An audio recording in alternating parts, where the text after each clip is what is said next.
Damn, I just got the private investigator's report. This is the fourth investigation in as many years. Jason Thomas, a private investigator, just did it. Over the past 4 years, I have used 4 different private firms using random cities at random times of year, thinking that my wife and her lover had deceived the previous ones, but this new investigator would discover their deception. I just got off the phone with Mr. Thomas. He told me that his people here and his colleagues in Dallas had been watching my wife Molly and John Decker for a week, both when they were in their office the first 4 days of the week, and in Dallas where they were both attending a work seminar for 3 days.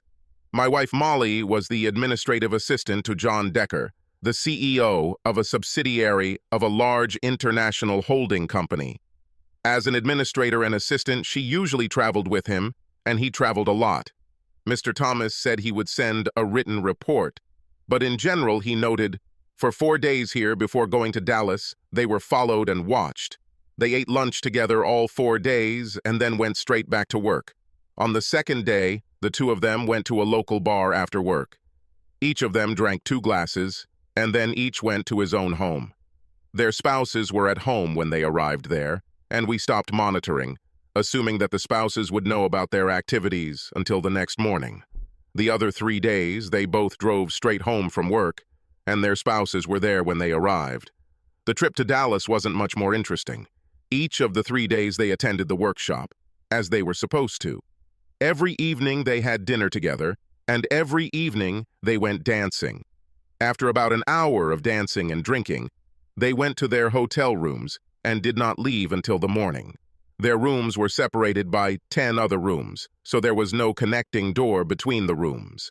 The camera pointed down the hallway showed that each night neither of them left their room until the next morning. The only thing that was suspicious was their dancing. My agent described it as 2 people in love dancing.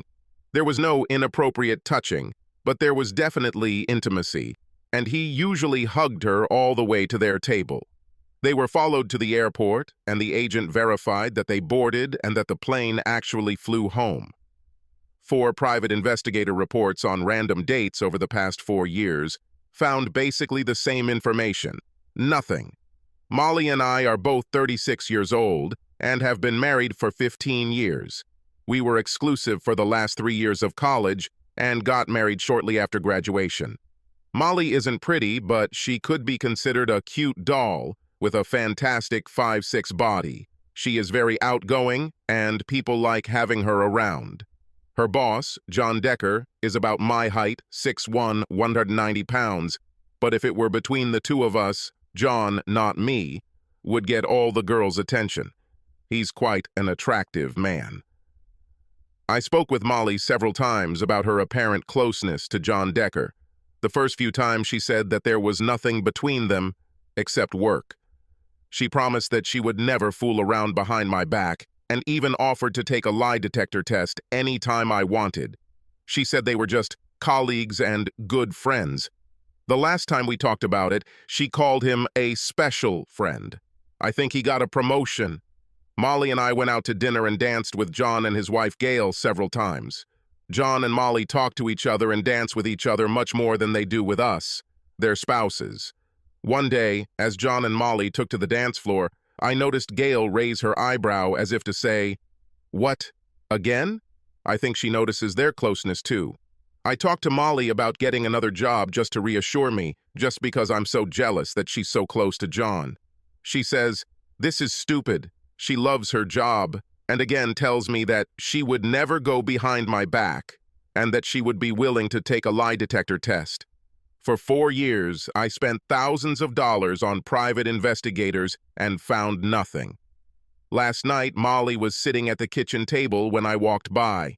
In a more serious tone than usual, she said, "Tom, can I talk to you for a minute?" As I sat down, she told me that John and Gail had invited us to their lake house for the weekend. I told them I was sure we would be happy to go, but I would have to consult with you. I think that would be great. You do not mind? The first thing that came to my mind was that 5 days a week at work is not enough. Now you want to be with him on the weekends too. I tried, but couldn't think of a reason not to go. With obvious displeasure, I said, "Fine." On Friday afternoon, Molly and I packed the car and headed to John and Gail's lake house. We had a map to show us how to get there, but I tried to trap her by asking, "Have you been there before?" She said she wasn't, but I'm not sure I believed her. We drove about 50 miles and finally arrived at the lake about 4 o'clock. It took a while to find their house, but when we finally found it, there were 4 people waiting for us on the porch. The only one I knew was John. I assumed Gail was inside. In addition to John, the meeting committee consisted of a very large, well-built man, a middle-aged woman who appeared to be his wife, and an extremely attractive woman in her 20s, perhaps a little older. She had long red hair, and I would consider her beautiful. Everyone except her was wearing shorts and t-shirts. She was wearing a tiny bikini. We parked and headed to the porch. After we were introduced to everyone, I asked John where Gail was. He said she wasn't here, but didn't explain why. I thought it was a little strange that we came to visit John and Gail wasn't there. Probably because I'd spent years wondering about Molly and John's relationship, my spidey senses started to kick in. Was John fooling around with this beautiful young woman? Did Gail find out about this? What does Molly know about this young lady? Molly didn't seem at all surprised to see her here. Molly and I were shown to our room. We dropped off the small amount of luggage we'd brought with us, and then joined the others in the large room. The building and interior were not bad. I would guess there were 5 bedrooms and as many bathrooms. A very large man who introduced himself as Larry asked if I wanted a beer. I said sure, and he motioned for me to follow him into the kitchen. He seemed eager to engage me in a one-on-one conversation, so I talked to him for 10-15 minutes. He was a very nice man, but after a while, I was ready to join the others. Strange, but when we returned to the large room, he loudly announced, "We have returned." Even strangers, Molly and John, were standing in the corner, and I could have sworn they were scared. They were both red-faced and seemed to be retreating from each other. I didn't like anything I'd seen so far. "Gail isn't here. Larry seemed to want me to talk to him in the kitchen. Who is this young, gorgeous girl?" Molly seemed to be in an embrace with John.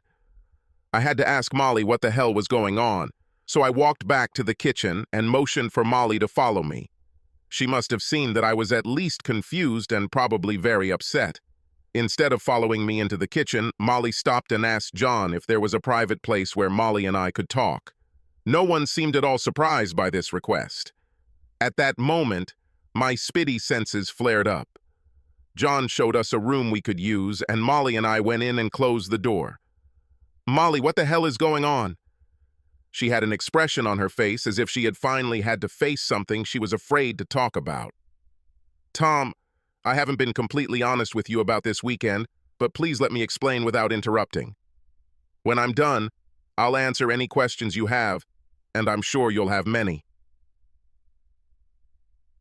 First, Gail decided not to come this weekend. Gail, John, and I had several lunch meetings planning this weekend. When I'm done, I think you'll understand why you weren't invited to these meetings. This is all mostly Gail's idea, with some input from both John and myself. John accepted a promotion that would require him to move to England. She and Gail will be moving in 2 weeks. He will be replaced by a woman from the Cleveland office. I'm sure you'll definitely like John's departure and his replacement by a woman. There are 2 things I need to tell you about John and me. First of all, as I've always told you, John and I never had an affair. We have never been in the same bed together. Secondly, and this is the hardest thing I've ever had to tell you, I love you as much now as I always have, but I'm also in love with John. Let me emphasize, I didn't just say I love John, I said I was in love with John. I could no longer remain silent. I jump into my feet and scream, "Ed, I can't believe it, you brought me to this idiot's house to tell me you're leaving me for this idiot. I'm leaving here, and you can find your own way home." "Oh, that's right. We don't have a home anymore. You're moving to England with that idiot." I started towards the door when Molly grabbed my arm and screamed, "Please, Tom, that's not at all what I said. Please sit down and let me finish. I love you and I will not leave you. Never, ever. You are my husband, and I will be with you until death do us part." I sat down again. Let me repeat that this is mostly Gail's idea. I think the next thing I should do before I go on about why we're here this weekend is tell you who the other people are and why they're here. The nice man you were talking to in the kitchen is named Larry. He is the head of security for our company and is only here to make sure everyone is happy.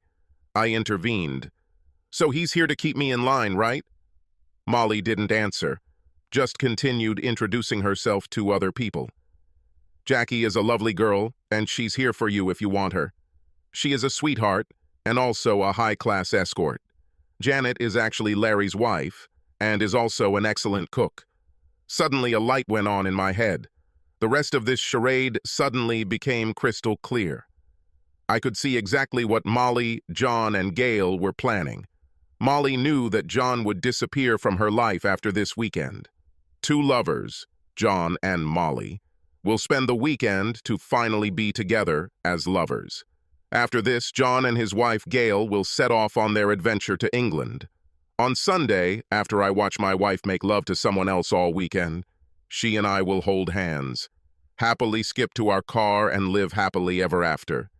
Is this woman crazy? They brought Larry in to make sure I didn't kill John or just accidentally drown my cheating wife. Jackie is here to offer herself to me. All this to give John and Molly a weekend of love and sex. Molly, I don't agree with any of this crap. Where the hell is Gail?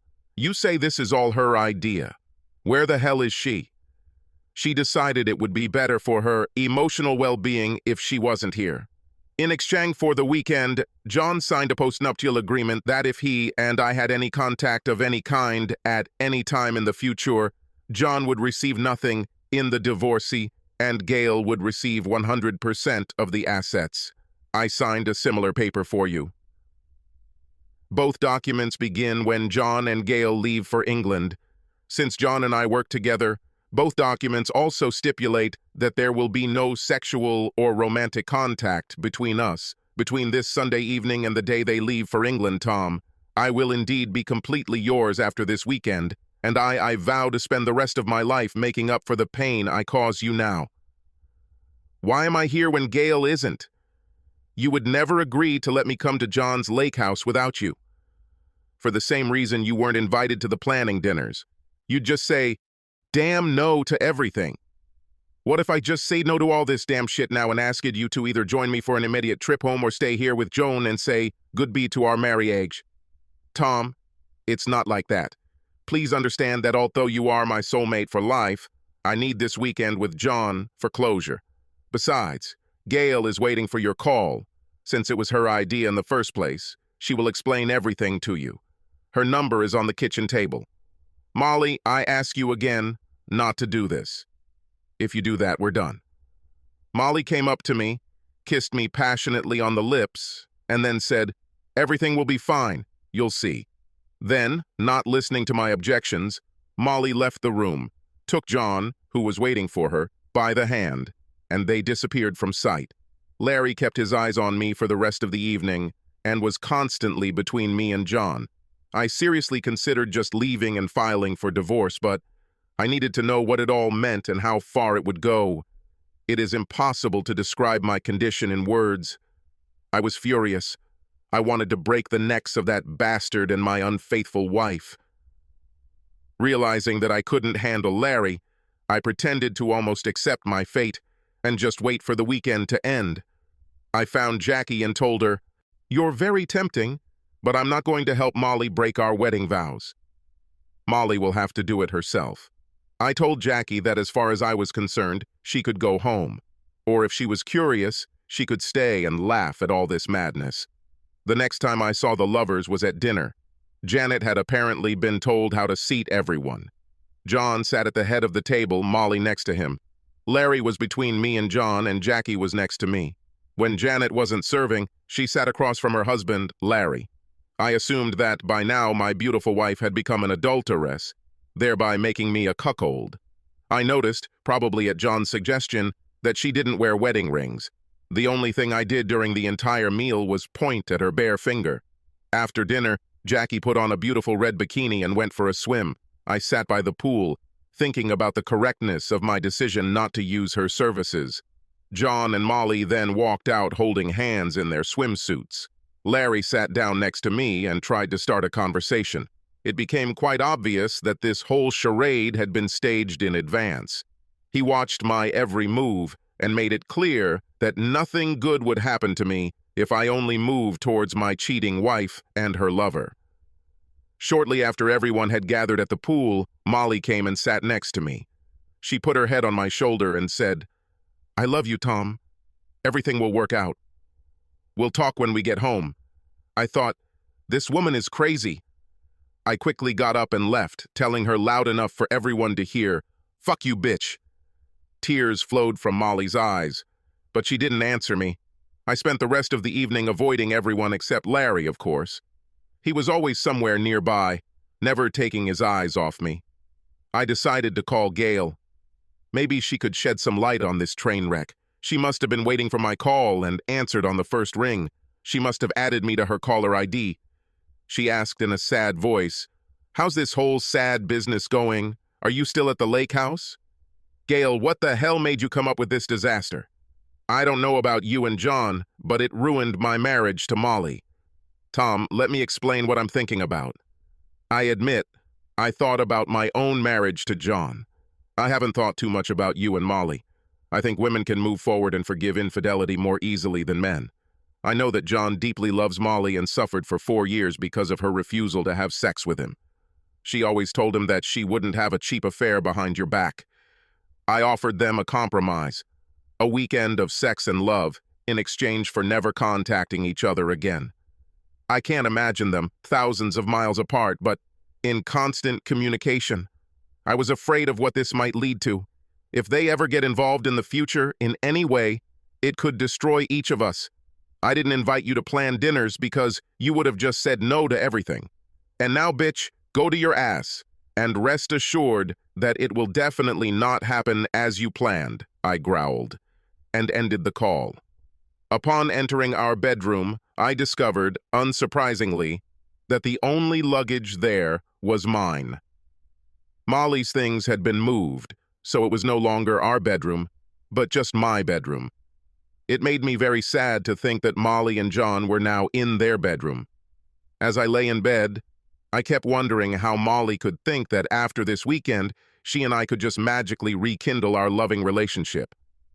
All I could guess was that their 4-year emotional affair, while not being sexual, made them think that the world owed them something and everyone would understand their needs. I did not sleep and carefully looked and listened to everything that was happening. Around midnight, Jackie knocked on my door and came in to ask if I was okay.